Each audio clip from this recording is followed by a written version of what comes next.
Father Noah's Ark is one that I had a lot of high hopes for, because this is one of my favourite biblical stories. Certainly when it's done for children, I find that it's quite fun and engaging, and Silly Symphonies could have done something amazing with this, but I wasn't sure what approach they would take.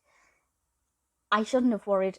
It is absolutely fantastic, and one of my new favourite Silly Symphonies. This was released in 1933, directed by Wilfred Jackson, produced by Walt Disney himself, with amazing music by Lee Harline. I absolutely adored it. So it lasts for 8 minutes, and we get told the narrative of Noah. Noah and his family and his sons Ham, etc. are building the ark, and the animals go in. What I find really interesting is that there was one particular point where these, I don't know what they were, porcupines, maybe? There were definitely more than 2 of them anyway.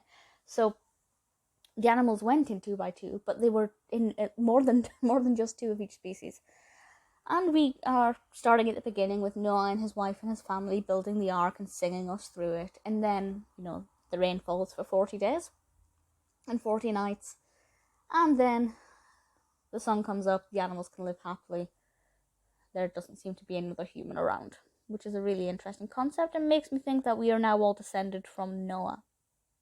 Not something I've ever thought about before. The animation design is absolutely beautiful. The animals look sometimes hilarious, particularly with the mule. There's this really stubborn mule in it, which I thought was a lot of fun. Just one though, I didn't see the other one. Same with the elephant.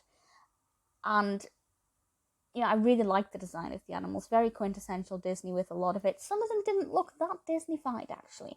So I feel like they're probably still finding their feet at this point.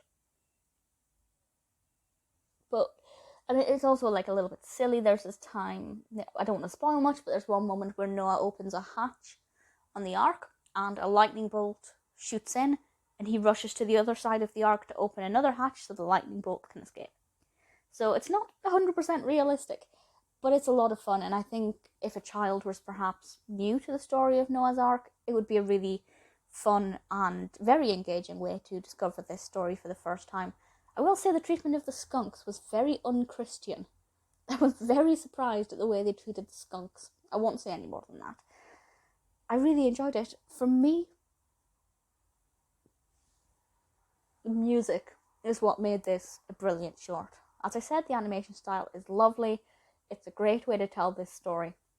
But the music was fantastic, and I absolutely love it. I will be singing Who Built the Ark for the rest of my life. It's fabulous. Really thoroughly enjoyed the music. Noah is voiced by Allan Watson, and I have to say, when I first saw him, I thought he looked a lot like Santa Claus.